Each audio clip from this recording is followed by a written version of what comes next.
Chapitre 6. Si mon peuple prie. La puissance d'une église en prière. Si mon peuple, sur qui est invoqué mon nom, s'humilie, prie et recherche ma face, s'il revient de ses mauvaises voies, moi je l'écouterai des cieux, je lui pardonnerai son péché et je guérirai son pays. 2 Chroniques 7, verset 14. De même que la prière publique ne remplace pas la prière secrète ne peut remplacer la puissance d'une communauté en prière. Les deux devraient fonctionner de pair. Dans son livre Adventism Greatest Need, le pasteur Ron Clouzet raconte comment il a vu la prière collective influencer puissamment toute une communauté au début de son ministère. J'aime ce témoignage parce qu'il montre à quel point l'œuvre dans notre propre lieu de prière peut devenir une œuvre bien plus importante, au point de toucher une église tout entière et même plus. Bien que 400 personnes pouvaient s'asseoir dans le lieu de culte, à peine une centaine se réunissaient chaque sabbat matin pour le temps d'adoration, souvent en retard. Mais il croyait que Dieu pouvait agir, et il se mit à étudier les vérités des Écritures pendant des heures, recherchant une plus grande clarté sur la manière de partager l'Évangile. Il y passa tellement de temps qu'il ne lui restait que peu pour préparer ses sermons. Alors, sachant que seul le Saint-Esprit pouvait convaincre les cœurs et pallier ses insuffisances personnelles, il se leva tôt chaque sabbat matin afin de prier sincèrement que l'Esprit de Dieu soit répandu sur sa congrégation. Dieu commença à agir en réponse à ses prières secrètes. De plus en plus de personnes se rendaient à l'Église. À la fin de sa première année, le nombre avait triplé, mais ce n'était que le début. Environ 15 mois après être arrivé dans cette nouvelle église, il décida d'organiser une série de conférences sur la prière. Voici ce qu'il partage sur la manière dont cette expérience l'a marqué. Un nouveau monde s'ouvrait devant moi. La prière et la communion avec Dieu devinrent une réalité plus tangible. Ma relation avec Jésus est devenue plus intime, comme jamais auparavant. J'ai enfin compris que la plupart d'entre nous semblent vivre leur vie 10 cm au-dessous de la ligne de flottaison. Nous savons que nous sommes en train de couler, mais nous supposons que tel est notre lot dans cette vie, ignorant le fait que juste au-dessus de nous se trouve un monde totalement nouveau. Après ces conférences, le Saint-Esprit se mit à agir sur l'Église de manière encore plus puissante, et ses membres se mirent à réellement prier. Non seulement ils le faisaient lors de la réunion de prière de milieu de semaine, mais ils se réunissaient chaque sabbat après-midi au passage de l'heure d'été. Lorsque l'horaire d'hiver était appliqué, ils se retrouvaient le vendredi soir pour prier. Mais ça ne leur suffisait pas. Comprenant que certains membres de l'Église étaient l'objet d'attaques démoniaques, le pasteur invita un jour ses anciens à le rejoindre à 5 heures du matin pour un temps d'intercession spécial. 7 des 10 anciens sont venus, et ce temps de prière fut si puissant qu'ils décidèrent de se retrouver et de prier ensemble chaque semaine. Puis ils y ajoutèrent les vendredis, puis les sabbats, puis les dimanches matins. Puis les diacres demandèrent à se joindre à eux pendant le temps de prière du matin.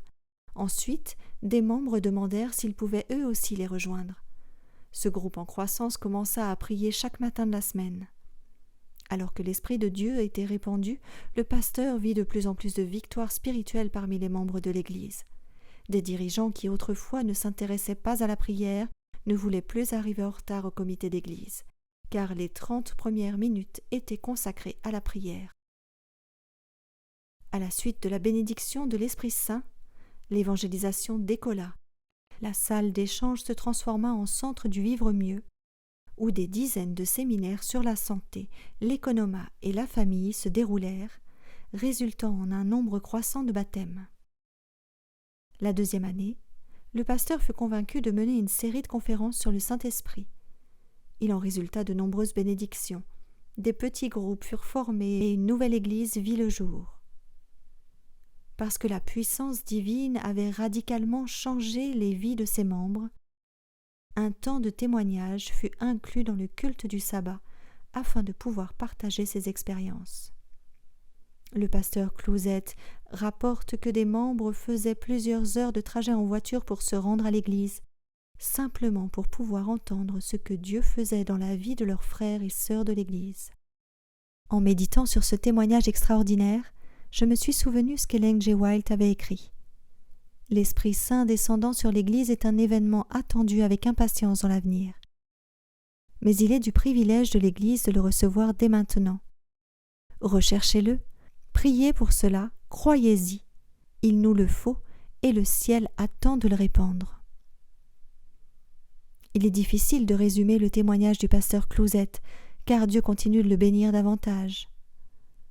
Pendant les 5 années passées au sein de cette congrégation, la dîme a quadruplé et les offrandes pour l'évangélisation ont bondi de 5000%. Le nombre de membres a triplé et la plupart d'entre eux se sont impliqués dans un ministère. Presque 200 personnes furent baptisées. Comme il le dit, ce n'est pas inhabituel selon là où l'on se trouve dans le monde. Mais pour nous, dans nos confortables églises laodicéennes de l'Occident, c'est vraiment une action de Dieu. N'oublions pas que ce que Dieu a fait pour cette congrégation a commencé avec un homme qui était disposé à lutter dans son lieu secret de prière. C'est là qu'a commencé l'œuvre véritable, et il en va de même pour nous. L'inspiration le confirme, les plus grandes victoires remportées par l'Église de Jésus-Christ ou individuellement par le chrétien ne sont pas dues au talent, à l'éducation, à la richesse ou à la faveur des hommes. Ce sont celles que l'on obtient dans la prière solitaire, face à face avec Dieu. Par une foi fervente et inflexible qui se cramponne éperdue à la puissance du Très-Haut. Bien que certains débuts nous semblent petits, nous avons besoin de continuer à prier. Au bout du compte, d'autres nous rejoindront et l'œuvre croîtra. Ce que Dieu a fait pour le pasteur Clouzet et sa congrégation, il peut le faire pour n'importe qui ou n'importe quelle église qui prend ses promesses et la puissance de la prière au sérieux.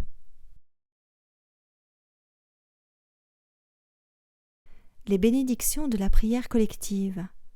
Dans le livre de Joël, nous trouvons une nation dans une grande détresse spirituelle, à la suite de quoi il est ordonné aux dirigeants spirituels de convoquer une assemblée solennelle et de réunir le peuple pour le jeûne et la prière.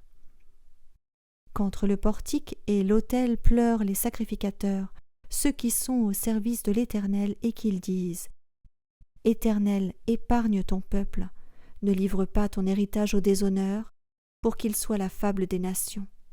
Pourquoi dirait-on parmi les peuples où est leur Dieu » Joël 2, verset 17. Qu'adviendrait-il de ce temps de jeûne collectif, de supplication et d'intercession ? Le prophète Joël continue ainsi au verset 18, 19, 25 et 26. L'Éternel s'est ému de jalousie pour son pays. Il a eu pitié de son peuple. L'Éternel a répondu. Il a dit à son peuple, « Me voici. Je vous envoie le blé, le vin nouveau et l'huile, et vous en serez rassasiés. Je ne vous livrerai plus au déshonneur parmi les nations. Je vous restituerai les années qu'ont dévoré la sauterelle, le grillon, le criquet et la chenille, ma grande armée que j'avais envoyée contre vous. Vous mangerez, vous vous rassasierez, et vous louerez le nom de l'Éternel votre Dieu, qui aura fait des miracles pour vous. Et mon peuple ne sera plus jamais dans la honte. » Mais les choses n'allaient pas s'arrêter là. Quelques versets plus loin, nous apprenons qu'une grande effusion de l'Esprit se produira. Après cela, je répandrai mon esprit sur toute chair. Vos fils et vos filles auront des songes, et vos jeunes gens des visions. Même sur les serviteurs et sur les servantes, en ces jours-là, je répandrai mon esprit. Chapitre 3, au verset 1 et 2. Ellen G. White fait le commentaire suivant. Si cette prophétie de Joël s'est partiellement accomplie à l'époque des apôtres, nous vivons à une époque où elle doit être encore plus manifeste pour le peuple de Dieu. Il accordera son esprit à son peuple de telle manière qu'il deviendra une lumière dans les ténèbres morales et qu'une grande lumière brillera dans tous les coins du monde. Oh, que notre foi puisse grandir, que le Seigneur puisse agir puissamment avec son peuple. Le pasteur Mark Finlay raconte à quel point sa femme et lui ont été émerveillés il y a quelques années en se rendant à l'église Shenyang en Chine, située juste au nord de la Corée du Nord. C'est l'une des assemblées adventistes les plus peuplées au monde, comptant plus de 6000 membres. Cette église a débuté avec seulement 9 personnes et a implanté plus de 300 églises, comptant chacune de 50 à plusieurs centaines de membres. Lorsque le pasteur Finlay demanda à son pasteur le secret de cette croissance incroyable, il lui répondit que c'était la prière. Nous nous retrouvons chaque matin de 4h30 à 6h pour prier, et environ 150 personnes viennent chaque jour. Ces périodes de prière déchaînent la puissance de Dieu pour la croissance et le réveil. Puis Marc demanda pourquoi ils se réunissaient si tôt dès 4h30. Il lui fut répondu que c'est parce que les personnes qui venaient étaient des employés très occupés, qui avaient besoin de se rendre ensuite au travail, des mères devant s'occuper de leurs enfants, mais aussi des élèves et étudiants avec un planning chargé. Ils venaient donc prier avant d'entamer leurs responsabilités de la journée. J. Orr, historien des réveils mondiaux, a un jour écrit « Aucun réveil spirituel n'a commencé quelque part dans ce monde sans la prière dans l'unité de chrétiens, priant avec persévérance pour le renouveau.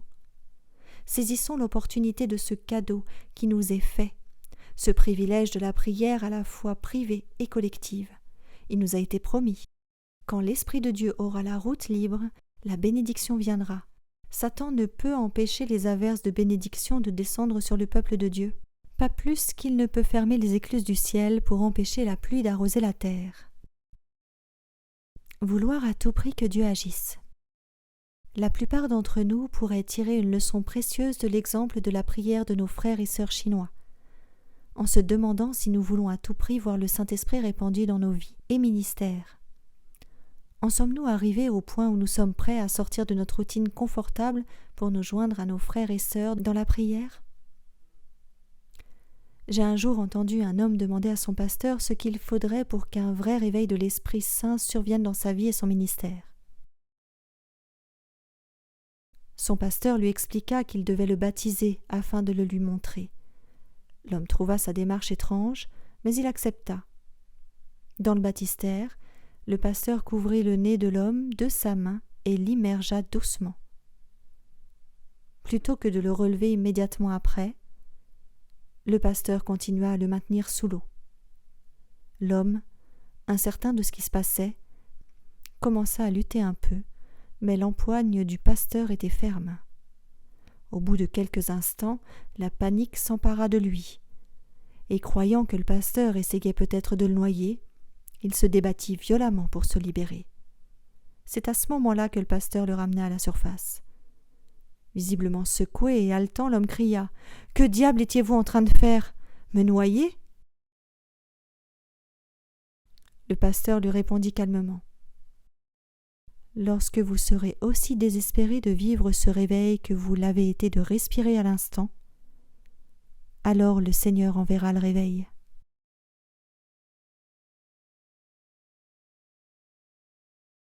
Nous déployons un grand zèle lorsqu'il s'agit de rechercher la réussite et les honneurs de ce siècle. Les athlètes sont applaudis pour leur énergie et les hommes d'influence sont en haute estime pour leur persévérance et leur dévouement. Mais qu'en est-il de notre obstination pour la perle de grand prix ou de notre trésor au ciel? Le désir d'être bon et vraiment sanctifié est très appréciable, pour autant qu'il dure. Mais si l'on s'arrête en chemin, cela n'aura servi de rien. Les bonnes résolutions ne seront d'aucune valeur si elles ne sont pas mises à exécution. Beaucoup de chrétiens de profession n'ont aucune idée de la vigueur spirituelle qu'ils pourraient avoir s'ils avaient autant d'ambition, de zèle et de persévérance pour acquérir la connaissance des choses de Dieu qu'ils en ont pour s'intéresser aux mesquineries de cette vie périssable. Les masses chrétiennes se sont contentées d'une vie spirituelle chétive. Nombreux sont ceux qui seront perdus, tout en espérant devenir chrétiens et en désirant l'être. Ils ne font pas les efforts suffisants. C'est pourquoi ils seront pesés dans les balances célestes et trouvés trop légers. Ellen G. White, Conseil à l'Église, page 149. Ne soyons pas pesés dans la balance et jugés trop légers. Selon Dwight Nelson, pasteur de l'Église Pioneer Memorial Church, nos prières devraient être désespérées, urgente et pleine d'attente. Dieu se réjouit d'honorer des prières désespérées, en particulier lorsque son peuple se rassemble dans l'unité, en s'appuyant avec foi sur sa parole. Oui, les cieux sont ébranlés lorsque le peuple de Dieu prie.